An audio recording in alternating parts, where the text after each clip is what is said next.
Senhoras e senhores, boa noite. Começa a Câmara Aberta Sindical, o programa que debate o mundo do trabalho.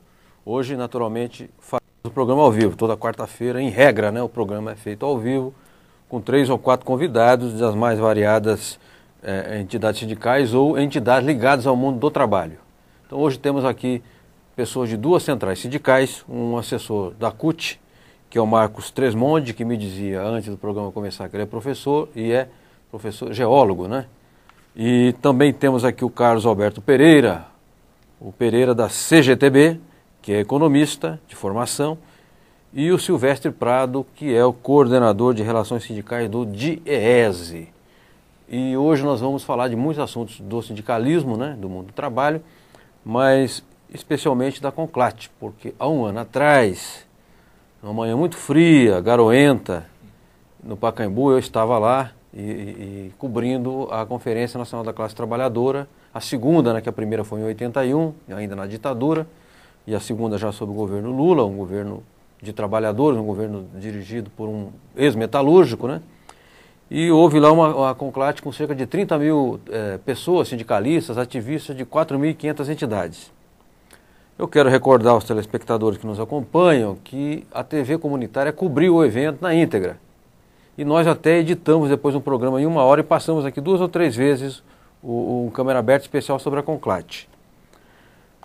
O DIEESE produziu um material muito interessante que eu vou mostrar aqui, que é esta cartilha aqui, Agenda para um Projeto Nacional de Desenvolvimento com Soberania, Democracia e Valorização do Trabalho. Aqui tem as linhas gerais, a íntegra, na verdade, do documento da CONCLAT, Agenda Nacional da Classe Trabalhadora e os eixos estratégicos daquela conferência. E assinavam na ocasião CGTB, CTB, CUT, Força Sindical e Nova Central Sindical.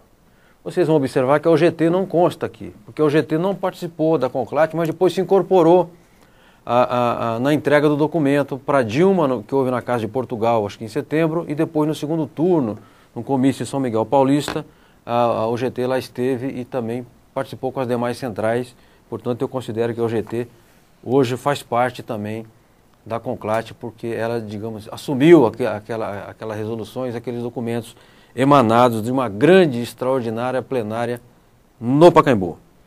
E nós, pela agência sindical, produzimos um livreto com 31 entrevistas. Já mostramos aqui no programa várias vezes, mas não custa mostrar, porque nem todos nos assistem sempre, e a audiência em TV é rotativa, né?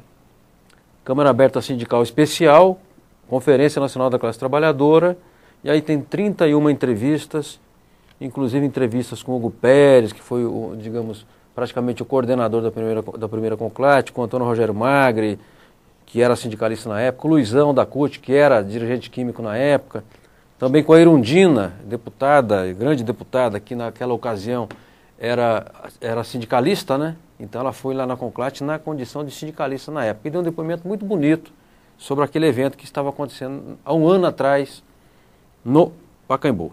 E eu vou começar pelo Pereira, porque eu entrevistei o Pereira no dia lá do evento. E queria que ele fizesse uma avaliação para a gente, Pereira. Um ano se passou.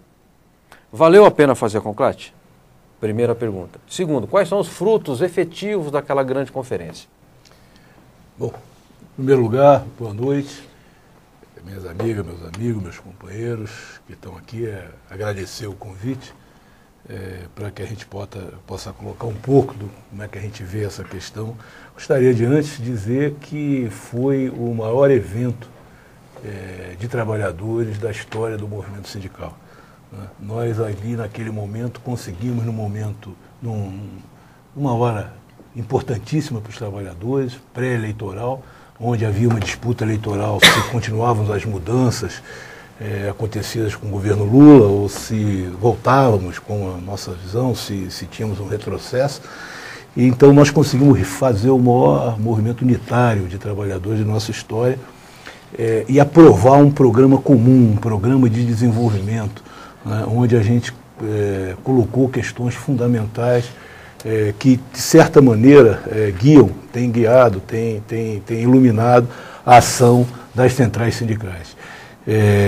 Algumas questões como a importância do Estado brasileiro para que a gente possa promover o desenvolvimento econômico, para que a gente possa apoiar as empresas nacionais, para que a gente possa estar presente em setores estratégicos. Hoje, por exemplo, Franzinho, nós tivemos hoje, né, esses dias, a demissão do presidente da Telebrás, né? Nós achamos muito importante, né, que todo esse projeto, sem o apoio do Estado, nós não vamos ter a universalização da banda larga. Quer dizer, há uma dificuldade que as empresas monopolizadas, que só visam o lucro, quer dizer, tem esse aspecto social, é preciso a presença do Estado, então isso não foi bom, né? Podemos dar outro exemplo desse terreno do Estado, por exemplo, a nossa situação, o Estado brasileiro é consumidor de muitos remédios, né? Então, as indústrias de fármacos no Brasil são praticamente montadoras, né? E nós pagamos preços enormes, né? Preços muito grandes, preços de remédios. É preciso que a gente tenha um estímulo ao fortalecimento dessa indústria, dessa área, né? Podíamos citar também a importância da questão do pré-sal, que esse petróleo venha para o nosso desenvolvimento. E tudo isso foi discutido como um programa único, né, na nossa conferência. Nós também tiramos uma plataforma comum que hoje orienta nosso trabalho. Nós estamos reunindo as centrais hoje, por exemplo, para discutir um projeto comum que regulamente a terceirização. A terceirização no Brasil é um problema sério, porque ele é visto não como forma de organização da produção, mas como precarização dos direitos trabalhistas. Então você tem um funcionário que, ao se fazer a terceirização, para reduzir o salário dele, para tirar os direitos, e muitas vezes a empresa que terceiriza, ela não assume essa responsabilidade. Aliás, a terceirização é uma forma dela se desresponsabilizar pelos seus funcionários, né? E temos a luta que nós travamos no salário mínimo, né, pelos R$580, foi muito importante a unidade das centrais sindicais, porque nós vínhamos há 5 anos tendo aumentos reais. Então, esse ano, quer dizer, ninguém previa que ia haver uma redução, que o nosso aumento real é o PIB mais a inflação. Então, nós tivemos em 2009 uma inflação negativa, um PIB negativo, né, menos 0,2. Então, nós brigamos para que continuasse. Não fomos vitoriosos, mas deixamos a nossa opinião, né, bastante marcada no Brasil. E hoje essa questão dos reajustes dos salários está sendo muito discutido. Quer dizer, se o salário, volta a ser discutido, o salário causa inflação, é responsável pela inflação, não. E isso tudo foi discutido na nossa conferência, né, conjuntamente, né? Além do que ajudou a eleição da nossa presidente e a continuidade dos progressos. Então eu acho que nós devemos seguir esse exemplo, continuar realizando novas conferências, quer dizer, ver o período e essa coisa toda, mas foi muito importante para o movimento sindical e para os brasileiros. Perfeito. Marcos Tresmonde, assessor da CUT, da Secretaria-Geral da CUT, eu queria também ouvir sua opinião. Passado um ano de Conclate, foi produzida aquela agenda da classe trabalhadora, um documento amplo, um documento profundo, né? Sim. E com um direcionamento correto na linha do desenvolvimento com distribuição de renda. Mas de lá para cá algumas coisas aconteceram no Brasil. Mudou, o presidente saiu Lula, que era sindicalista, entrou a Dilma, embora seja do mesmo partido, mas não tem a vivência sindical do Lula, né? Também houve um repique inflacionário, aí o governo deu uma prioridade, assim, digamos que emergencial ao ataque frontal à inflação, e outras coisas vêm acontecendo. A base política do governo é muito difusa no Congresso, não se sabe se tem aquela maioria que se decanta ou se não tem, enfim, houve essas mudanças no Brasil. No caso da Conclate, havia no começo se levou muito para as ruas as bandeiras da Conclate, depois teve um refluxo. Eu percebi que agora, no 1º de maio, me parece que foram retomadas essas bandeiras. E no dia 25 houve um ato em Brasília de pressão no Congresso Nacional, das centrais, na questão das 40 horas, fim do fator previdenciário e também da questão das terceirizações, de ter uma lei que regulamente de forma civilizada a terceirização. Eu queria saber se você acha que isso é consequência da Conclate ou são coisas que o movimento sindical faria com a Conclate ou sem a Conclate? Olha, eu diria que o ano passado, né, nós tínhamos um momento ali de uma grande disputa de projetos, Franzinho. E também aproveitando, dando boa noite para todos os telespectadores, para o Pereira e para o Silvestre, né? Aquela conferência, e para nós da CUT nós sempre trabalhamos mais como uma grande assembleia da classe trabalhadora, né?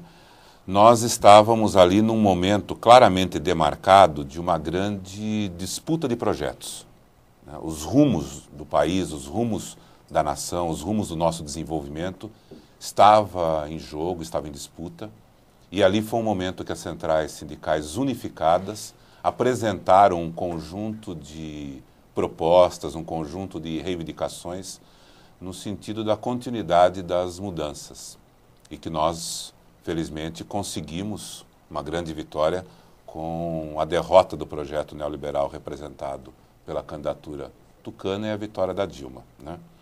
De lá para cá, sem dúvida alguma, o que nós temos é uma continuidade, e já na conferência, já na Assembleia da Classe Trabalhadora, nós apresentávamos uma pauta e nós tínhamos claro que, além da disputa dos projetos, nós continuaríamos o quê? A disputa da nossa pauta, das nossas reivindicações. E buscando também conseguir construir, para fortalecer essa luta por estas reivindicações, um processo de unidade das centrais, né? As centrais sindicais têm pautas específicas, as categorias têm também suas reivindicações específicas, mas nós temos um conjunto de reivindicações de interesse da classe trabalhadora, e que a unidade das centrais sindicais, ela reforça essa luta e possibilita que nós efetivamente disputemos os rumos desse governo. Correto. Porque nós temos que ter claro, Franzin, que o governo da Dilma, como também era o governo Lula, é um governo que está em disputa. Há um processo de disputa política e cabe a nós, trabalhadores, cabe à classe trabalhadora, cabe às centrais sindicais se organizarem e pressionarem no sentido do atendimento dessas reivindicações. Você citou que hoje nós temos e fizemos a manifestação a semana passada, a redução da jornada ocupa um lugar central na nossa pauta, o fim do fator previdenciário, né? Sem a discussão de um limite de idade, né? A questão da terceirização. Nós temos campanhas salariais importantes nesse segundo semestre, e nós também temos uma pauta, Franzin e telespectadores, muito importante de discussão neste segundo semestre, que é o Plano Nacional de Educação. Tá. Um debate que envolve o conjunto da sociedade. E o movimento sindical vai participar desse debate? Já está participando? Já está participando, já houve todo um processo de discussões anteriores. Cabe às centrais sindicais articularem essa discussão. Isso nós estamos num patamar que nós temos que ter um processo mais articulado de intervenção para que nós conquistemos a aprovação do PNE agora em 2011, né? Porque inclusive é uma dívida com a sociedade brasileira, uma melhoria das condições de ensino, um aumento do investimento em educação. Então, o que nós temos fundamentalmente, e essa segunda conclave, a Assembleia da Classe Trabalhadora mostrou, é o quê? É a necessidade de, para além das pautas e reivindicações específicas e imediatas, a construção permanente de uma ação unificada das centrais sindicais, né? Ação esta que sempre tem, inclusive, uma parceria, um apoio, uma assessoria absolutamente essencial do DIEESE, nosso grande parceiro dessas últimas lutas, né? E que tem exercido, sem dúvida alguma, um papel fundamental nesse período. Correto. Eu quero esclarecer que nós convidamos um representante da Força Sindical, né? Porque a Força jogou um peso lá na Conclate, estava com uma bancada muito grande de trabalhadores, uma delegação, melhor dizendo, né? E várias pessoas podiam vir, depois foram desmarcando por compromisso, então não é que nós deixamos de convidar, é que as pessoas às vezes não podem vir em razão de compromissos já agendados, aí é o ritmo da vida real aqui da capital paulista, e as pessoas são muito envolvidas, estão num lugar distante da cidade, não pode vir. Por exemplo, o Wilson Fávio é um assessor que viria, mas em razão da greve dos trens lá e dos ônibus no ABC, ele não pôde vir. Isso que ia acrescentar, hoje é um dia de mobilizações aqui em São Paulo e na região metropolitana. Exato. Né? Então ele acabou não vindo. Eu queria, já que você falou em Plano Nacional da Educação, eu quero registrar que houve uma conquista muito importante recente no Brasil, que foi a aprovação do Piso Nacional do Professor. Nós até fizemos um programa aqui, Silvestre, com a Bebel da da POESP, com o Carlos Leão, Franklin, né, Leão, Roberto Franklin Leão, da CNE, e mais alguns professores do Simpro também, que falaram sobre o piso, a ADIM, que foi vitoriosa lá no Supremo, e outras coisas que iam ter desdobramento e já tiveram, e nós vamos repercutir em próximos programas. Mas eu queria ouvir do Diese, bem lembrado aqui,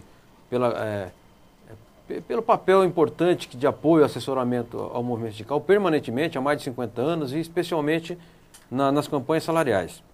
E eu queria, antes de entrar em conclate, Silvestre, perguntar uma coisa que eu acho que é mais assim, está mais ligada a uma pauta que a grande imprensa tem espalhado, a meu ver, de uma maneira maliciosa, que está mais ou menos dizendo o seguinte: tem uma inflação no Brasil, uma ameaça de inflação, também não é inflação, daquele jeito que falam, né? Então não pode haver aumento de salário, porque se houver aumento de salário, indexa, e tudo que não pode acontecer no Brasil tem indexação, e aí o salário vai gerar um aumento da pressão da espiral inflacionária e vai por aí adiante. É claro que a mídia, a grande imprensa, os donos da imprensa são padrões. Eles também defendem o interesse deles. Quanto menos reivindicação de gráfico tiver na Folha de São Paulo e muito menos reivindicação de jornalista tiver na Rede Globo, melhor para eles. Então eles também advogam em casa própria, embora não digam quando fala esse tipo de coisa. Então eu queria ver o que você acha dessa cantilena da mídia aí de que salário provoca inflação. Provoca ou não provoca? Tá certo o enfoque da mídia ou é malicioso? Eu diria que não está certo. Mas, em primeiro lugar, Franzinho, agradecer mais uma vez o convite para participar do programa, saudar o nosso companheiro Marcos, da CUT, o companheiro Pereira, da CGTB, e dizer o seguinte: primeiro que eu acho, com relação a essa questão da inflação, não há descontrole inflacionário no Brasil. Esse é o primeiro aspecto. Segundo aspecto, que a grande mídia não fala e não qualifica quais são os componentes da inflação brasileira nesse momento. Correto. Quais são esses componentes? Primeiro, é uma inflação que a gente pode dizer que grande parte dela é de fora para dentro, ou seja, está refletindo, né, o aumento de preço das commodities, minerais e vegetais no mercado internacional.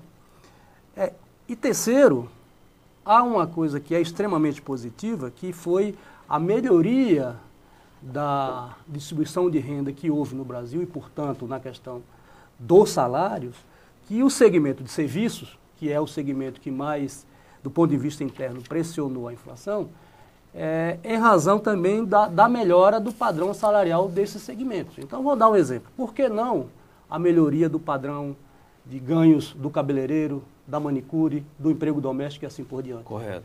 Então, isso é fruto, claro, de uma economia que está mais aquecida.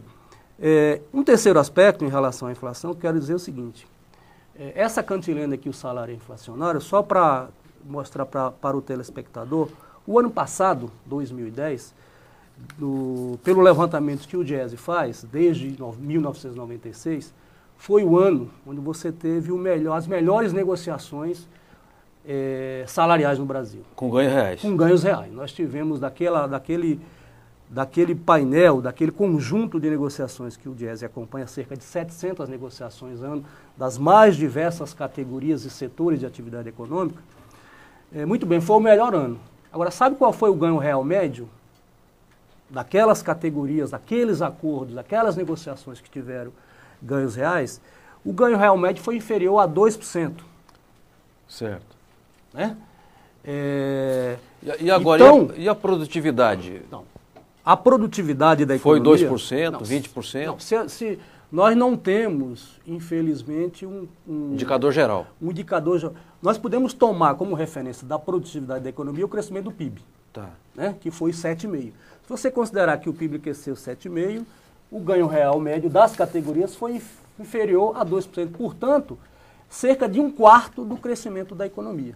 Perfeito, né? perfeito. Então... E aí não tem como gerar inflação. Então, é isso que não é gerador de inflação. Não foram os salários, e não é o salário que está gerando esse repique inflacionário, que, diga-se de passagem, já arrefeceu. Quer dizer, os dados já mostram que você tem já houve uma queda das commodities, os preços internos e mesmo os preços daquele segmento de serviços também já estão se acomodando, e a inflação já está em queda. O que acontece é o seguinte, aí até o efeito estatístico. Como o ano passado você teve, como a inflação passou a aumentar no começo do ano, E o ano passado, quando você pega os meses de janeiro, de junho, julho e assim por diante, ainda que tenha sido inflação baixa, no anualizado, para as categorias que têm database em agosto e setembro, essa inflação deve girar em torno de 7%. Por quê? Mesmo que a inflação esteja em queda e seja próxima de zero agora, você vai ter um índice, né, um aumento. Por quê? Porque você vai carregar um acumulado nesse período mais, né, mais... Então, mesmo em queda no mensal, no anual ainda vai ser um índice superior a 6,5%, 7%.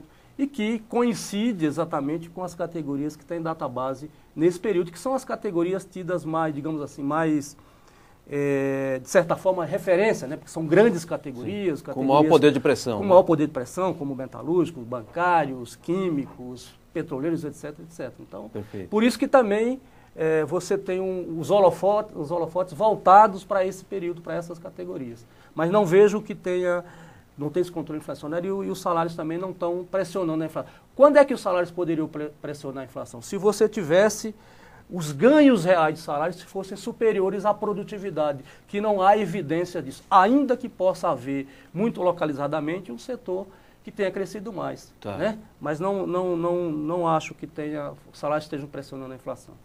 Perfeito. O Câmara Aberta Sindical também é aula de economia, de graça, né? O Silvestre aqui foi muito claro e preciso na sua explicação sobre a relação inflação e salários, né? E desmontando esse mito aí que a imprensa tenta vender. Então não pode fazer mobilização que vai gerar inflação. Por exemplo, eu peguei o Jornal da Tarde, hoje eu não gosto de ficar citando jornais que eu leio aqui, até porque eu estou citando tudo de memória, posso estar errado. E lá o Jornal da Tarde fez uma matéria sobre juros, né? E colocou que o chamado empréstimo consignado vem caindo o juro, e por incrível que pareça, ainda é 28,1%. 28,1%. O juro para compra de automóvel, e hoje, fala, mas automóvel, isso aí a população não consome. Não, hoje é bem consumo o carro, é que nem geladeira antigamente. Hoje, antigamente só a classe média tinha geladeira, hoje a classe média toda já tem carro. No caso do veículo, é 30%. Então, Pereira, eu quero dizer o seguinte, que tem um fator que gera custo de vida no Brasil, que são os juros, né? Então, eu queria saber se no caso da Conclast, no documento, tem algum item que bate nessa questão dos juros e qual é o encaminhamento que vocês pretendem dar daqui para frente a essa questão.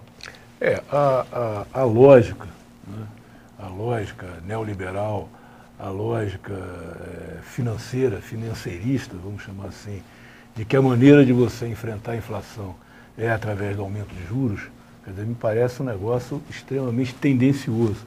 É uma coisa que gera super lucro para os bancos, quer dizer, um prejuízo geral da produção, né? Porque aumenta os custos da produção, aumenta os custos, dificulta o consumo, porque você tem que acabar pagando juros para consumir, e o Brasil hoje tem o maior juros do mundo, né? E em relação ao segundo, não tenho dado aqui, mas em relação ao segundo lugar, deve ser 3, 4 vezes, talvez o Silvestre tenha aqui, 3, 4 vezes o segundo lugar do mundo. Então, é um absurdo. Quer dizer, um dos pontos centrais da Conferência Nacional das Classes Trabalhadoras foi exatamente mudar essa lógica. Quer dizer, você ter uma redução de juros e procurar enfrentar a inflação pelo outro lado, enfrentar qualquer ameaça pelo lado da produção, pelo lado do Estado, estimulando a produção, financiando a empresa nacional. Hoje nós tivemos uma discussão no CODEFAT, quer dizer, com um conselho tripartite, né, que discute, né, grande parte desses recursos vai para o BNDES, para ele realizar os empréstimos à empresa nacional, e nós vimos que boa parte desses empréstimos estavam indo para empresas multinacionais brasileiras e estrangeiras, quer dizer, que colocam emprego mais lá fora do que aqui dentro e tal. Então nós estávamos discutindo que era necessário que o empréstimo público, o empréstimo do BNDES fosse voltado, né, para as empresas nacionais, para as empresas pequenas e médias empresas, que é quem emprega no Brasil. Nós precisamos ter uma política industrial, quer dizer, ter um planejamento de crescimento. O Brasil cresceu durante 50 anos, de 1930 a 1980, 7% foi o país dos países capitalistas que mais cresceu no mundo. E nós precisamos retomar esse processo, quer dizer, considerar que crescimento é uma ameaça, quer dizer, está errado. Nós temos que ter uma política para poder ter esse crescimento. E essa política é uma política industrial que tenha que aumentar a produção, né? Então, você tem a inflação via commodities, a especulação das commodities externas. Estava vendo, essas agências internacionais estavam dizendo que o petróleo ia chegar a $120. Isso está muito acima do custo de extração do petróleo. 4, 5 vezes acima do custo de extração do petróleo. Por que está nesse custo? Está nesse custo exatamente porque há uma especulação em torno disso. Nós temos que nos defender contra essa especulação e temos que procurar fortalecer a produção e fortalecer o consumo. Só uma questão. Perfeito. O presidente do Banco Central, a autoridade monetária brasileira, quer dizer, deu opinião a respeito, recomendando que os trabalhadores não fizessem reivindicações de aumento real, que isso aí... Então, primeiro, uma coisa que não está na sua alçada. Né? Em segundo lugar, que é uma questão que vai exatamente no sentido de favorecer os banqueiros e tal. Então... Perfeito. Eu quero agradecer muito, então, Marcos Tresmonde, assessor da CUT, da Secretaria-Geral da CUT. Obrigado, viu, Marcos? E volte outras vezes, quando você tiver uma pauta, avise a gente, você vem aqui. Perfeito. Ok? Silvestre, muito obrigado. Eu sei que você tem uma agenda carregada lá no Diese e você foi gentil em vir aqui mais uma vez. Tem tempo para falar uma única coisa? Tem. Então eu queria lembrar ao telespectador que dentro daquilo que tanto o Marcos quanto o Pereira comentaram, da mudança que o Brasil está vivendo, o Brasil está sendo, eu acho que pioneiro, e isso que é importante que se diga, que o Brasil, por incrível que pareça, vai na contramão. O que está acontecendo na Europa, por exemplo, nós estamos nesse sentido muito mais avançado. O Brasil vai realizar entre 2011 e 2012, a primeira Conferência Nacional sobre Trabalho Decente. Isso é um pioneirismo, nenhum país do mundo, o Brasil está sendo o primeiro. Além de outras conferências que ocorrerão ao longo desse período, como aconteceu no governo passado. Então, eu acho que isso é um processo muito interessante de mudança, de discussão, de participação democrática e assim por diante. Então, eu queria lembrar que serão realizadas 27 conferências regionais e mais a Conferência Nacional em Brasília, em maio do ano que vem, onde as centrais sindicais estão envolvidas, tem uma comissão organizadora, então é uma conferência de caráter tripartite, então eu acho que queria fazer esse lembrete. Muito obrigado. Obrigado. Está feito o lembrete, muito bem levantado o tema do trabalho decente, é oportuníssimo, necessário. Eu nem vou dar a voz ao Pereira aqui, porque não vai dar tempo, viu, Pereira? Você vai me desculpar, porque a gente corre contra os segundos aqui. Mas obrigado pela sua presença, dá um abraço lá ao Neto, presidente da Central, ao Saboia, da Central Estadual, e agradecer a você que nos assistiu, telespectador, especialmente a você que mandou suas perguntas. Algumas eu não pude fazer porque não houve tempo, como sempre, mas eu agradeço muito a sua participação. E na quarta-feira que vem estaremos aqui com o novo Câmara Aberta Sindical, discutindo outro tema ou outros temas de interesse dos trabalhadores e do mundo do trabalho especialmente. Então um abraço a todos e até quarta-feira que vem.